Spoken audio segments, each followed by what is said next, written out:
Okay, so let's look at properties of logarithmic functions. There's 5 properties we're going to look at. Let's look at number 1. So, number 1 says I'm taking the log base b of m times n. This is a multiplication problem. So, it almost looks like this property allows me to distribute the log to both of these. However, in the distribution, multiplication takes a step down on the order of operations. So remember your order of operations. Parentheses, exponents. What's after exponents? Multiplication and division. Remember, they're opposites of each other, so they're on the same playing field. And below multiplication and division, good, addition and subtraction. Again, they're on the same playing field because they're opposites of each other. So question. Multiplication, does it build things up or tear things down? It builds up. So, addition or subtraction, which one also builds things up? Yes, addition. So, when you are distributing, quote unquote, the word log through a multiplication problem, multiplication steps down to addition between them because like multiplication, addition builds things up. With me? Okay, here's another property, number 2, but now I have a division problem. And again, it looks like I am distributing the word log. First to the numerator, always the numerator first, then to the denominator. But here's the question. Division doesn't remain. It takes a step down on the order of operations scale. So what's below division? Good. Addition and subtraction, but you said subtraction because like division, subtraction tears things down. Got it? Okay. Now, this one. This is an exponent, isn't it? This is an exponential function right here, isn't it? But are these bases the same? No, they're not, which means they don't cancel, which means this property allows me to take the exponent and bring it down to the front. Now help me out. What's below, on the order of operations scale, what's below your exponent? What's below your power? Remember, parentheses, exponents, and multiplication and division. So here's the deal. Exponents build things up, don't they? So which one also builds things up, multiplication or division? Good, multiplication. So the exponent steps down and gets multiplied by the log base b of m. Cool? Now, here's the deal about these. You can take these 3 in the other direction. Not only can you distribute them, but you can also undistribute them if you need to. You can put them back together if you need to. So understand that. They go, you can flip them in either direction. Distribute or undistribute. Cool? Okay. Now let's look at number 4. I have a log base b, so that's a log function with a base b. And then I've got this second part, which is an exponential function, isn't it? Which also has the same base, doesn't it? What did we say exponential functions and logarithmic functions are to each other? Yes, they're inverses. As long as, good, the bases are the same, which means what's going to happen here? Yeah, they're going to cancel, which means you're left with just x. You with me? You're left with just x because these guys are inverses since the bases are the same and they're going to cancel, which leaves me just x. Cool? Look at 5. This is an exponent function with a base b, isn't it? And in the exponent is a log function also with a base b. What are they going to do to each other? Of course, they're going to cancel each other out, aren't they? So when they cancel each other out, what's left? That's right, just x. Cool? Okay, so these are the properties of logarithmic functions. We're going to be working on some examples next, so stay tuned. Okay, so let's look at the directions. The directions ask us to write these as separate logs. So here's what that means. I don't want the word log written one time. I want to basically distribute the log through these particular problems that they've given us so I can expand it. I can write them separately. Let's look at problem 1. I don't want it written as 2xy. I want these written all separately and individually. Now, question. What's the operation between the 2, the x, and the y? Good, that's multiplication. Now remember, if I'm going to write this separately, that means this. That means I'm going to basically distribute the word log to each of these. Whoops. And it will be a base 2. A base b. Sorry about that. Okay? So, log base b of 2, and distribute log base b of x, and log base b of y. Now here's the deal. Multiplication builds things up, right? That's an operation that builds things up. Remember, when you distribute, multiplication will take a step down on the order of operation scale. So what's below multiplication? Good, addition and subtraction. Since multiplication builds things up, which operation also builds things up? Addition or subtraction? Excellent, addition, which is why these get attached by addition. Cool? Good. Let's look at problem number 2 over here. So problem number 2, same thing. They want us to distribute, don't they? Okay, so here's how I want to look at it. Notice that little division sign? That kind of creates a little bit of a different approach. So I'm going to have log base b of the numerator, right? And then log base b of the denominator. Now, division, when you separate these, does it stay division? No, it takes a step down. So what's below division? Good, addition and subtraction. Since division cuts things down, what operation am I going to use? Addition or subtraction? Good, subtraction, because subtraction also cuts things down, doesn't it? So now, look at the next part. Notice there's multiplication there. And just like we saw in problem 1, we're going to distribute that log, aren't we? And it's going to be an addition problem, isn't it? Because multiplication turns to addition when you distribute, right? Remember what happens with the exponent. Yep, the exponent steps down into the front. It's no longer as a power of x, it's stepped down to the front. Okay, now let's look at this last part. Again, the 3 is going to step down to the front because that's one of the properties that we have of logs. Good? Okay, now let's look at number 3 here. So, number 3, see that division again? See that fraction? So just like we did on number 2, we need to kind of break the numerator and denominator up. So watch. So we basically have the log base b of the numerator, and that division changes to subtraction, right? Just like it did in problem 2. And then log base b of k to the second z, right? Okay, so I get to distribute log to the numerator, which means we're going to have, and I'm going to keep this in parentheses, 4 plus log base b of x squared plus log base b of y. Agreed? And then I'm going to subtract from it. And from it, I'm going to subtract, and again, I'm going to keep this in parentheses for a moment. Just watch. Log base b of k to the second plus log base b of z. Because it is multiplication in between this k squared and z, isn't it? So yeah, it should be addition over here, right? Okay, so let me get myself some board space, so hang in there a moment. And the board space I'm going to get is going to be right above this problem. So hang in there. Now, we get to simplify things, don't we? All right. So, is there anything in front of this parenthesis?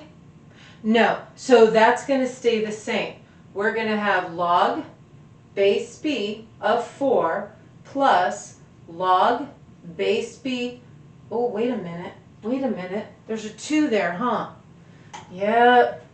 Which means that 2 goes in the front, doesn't it? Yep. So 2 log base b of x, huh? Plus log base b of y. Agreed? Okay. Now, here's why I suggested those parentheses. Because do you notice in front of the second parenthesis, what do I have? Yeah, I have got that subtraction sign, don't I? And that subtraction sign is going to go not just to the log base b of k squared, it's also going to go to the, that's right, log base b of z. This has to get distributed. So now I have minus, oh, and there's an exponent, minus 2 log base b of k, right? Minus log base b of z. Cool? Everything's separated, and what I'm noticing is these two items in the denominator both have a subtraction sign in front of them, because that tells me they actually belonged in the denominator. Cool? Okay, hang in there. We're going to throw it in reverse. Okay, so notice these directions. They're asking us to go in reverse, and they want us to write as a single log, which means I don't want the word log written in the answer more than once. So let's look at the first problem. The first thing I have to make certain of before I recombine these logs is that they all have the same base. Do they all have the same base? Excellent, they do. So here's the deal.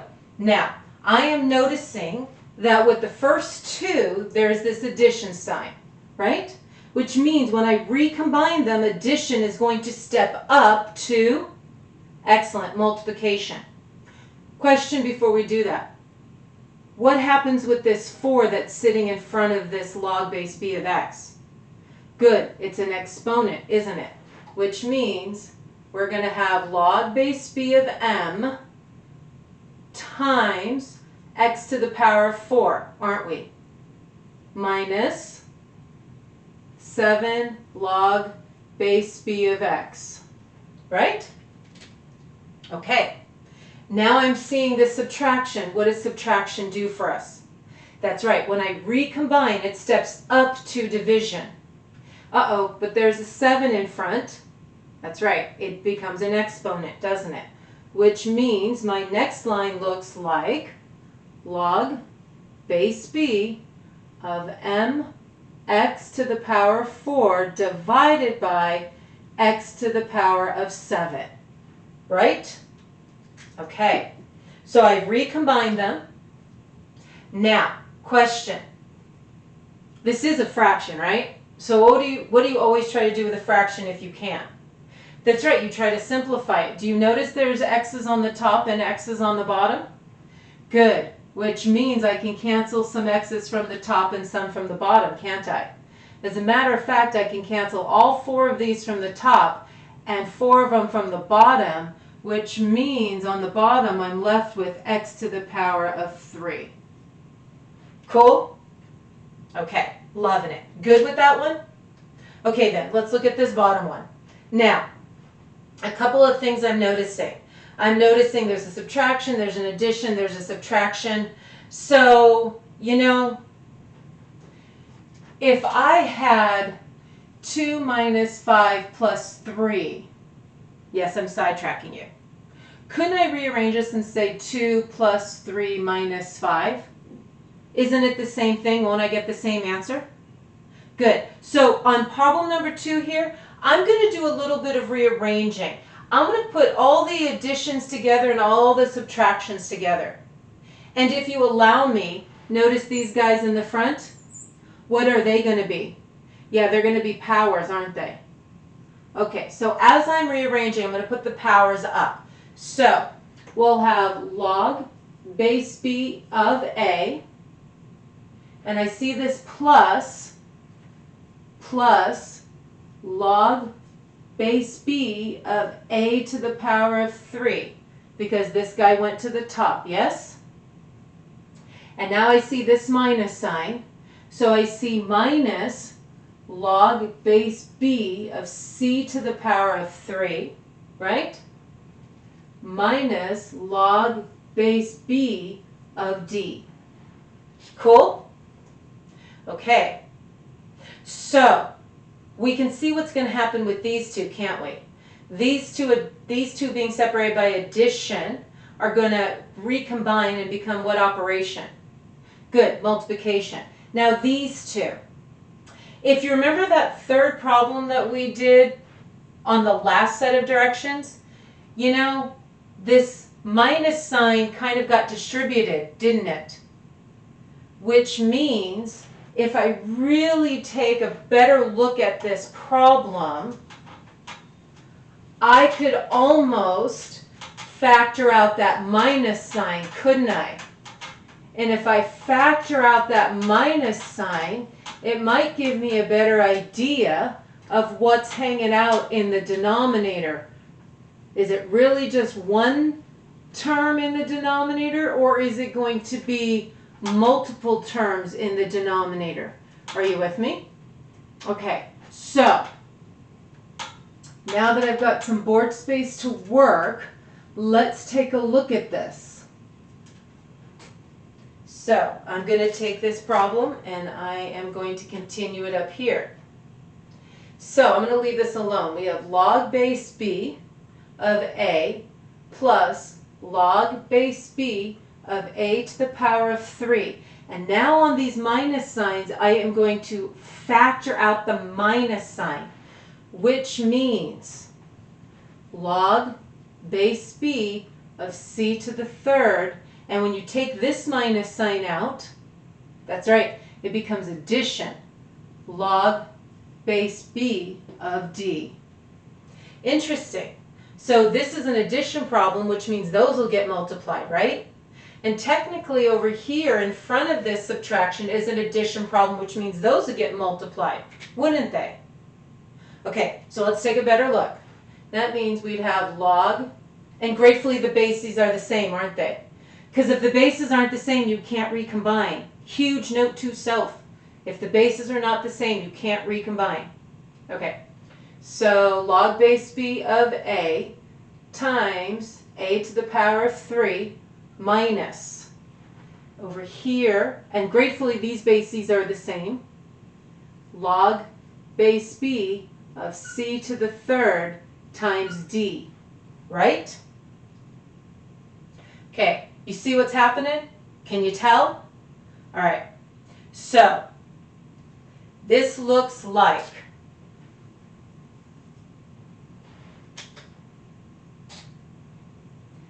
log base b of a to the power of 4 minus log base b of c cubed times d, because those multiplied, right? And so I added the exponents. And so it looks like my answer is going to be log base b of a to the 4th. Subtraction means, that's right, divided by c cubed times d. This was a good problem because it made us go backwards. It made us take this double negative and put them together with each other and then factor it out so it looked like the last problem we did on the other set of directions. Does this make sense? Okay, hang in there. I'll be right back. So if they're asking us to use the calculator and to compute log base 4 of 7, we're going to have a little bit of a challenge. Why? Because the calculator deals in base 10 or base E, as we have already discussed. So here's the deal. I can't leave this in base 4. I have to put it in either 10 or E if I want to use my calculator. So we're going to use what's called the change of base formula. Now, here's how the change of base formula works. I can change this to any base I want. Right now it's a base 4. I could change it to a base 9. I could change it to a base 100. I could change it to any base I want. But since I want to use the calculator, I'd like to change it to a base 10 or a base E. So here's how this works. I'm going to change this to a base 10. So I'm going to say log of 7. Remember, when there's nothing by the tail of the g, that's base 10, right?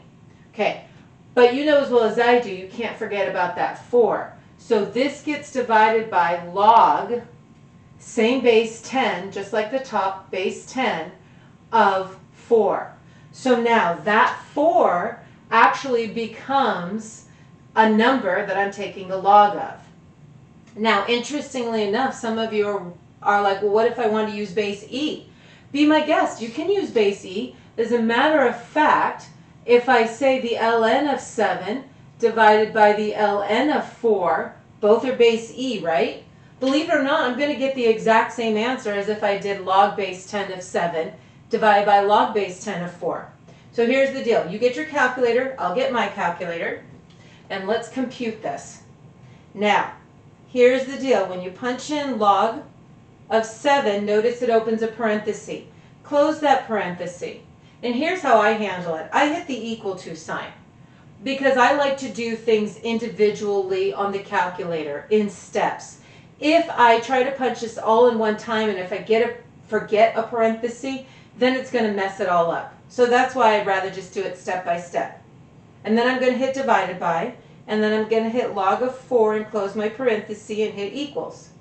Now, some of you maybe did the ln one, and you'll get the same answer we do. The directions say to round to 4 decimal places. So here's what I got. I got 1.4037. Hopefully you have the same answer, okay? So let's look at this second one. This is a base pi. The calculator doesn't deal in base pi. It deals in either base 10 or base e, which means I'm going to have to change that base. And again, I could change it to anything I wanted, but I need to use the calculator. So I need to change it to a base 10 or a base e. So if I change it to a base 10, then I'm going to have the log of 14, that's base 10, right? There's nothing by the tail of the g, divided by the log of pi. This base is also the same. It is 10. Cool? Okay. But remember, I could have used the base e, which means this would have looked like ln of 14 divided by ln of pi.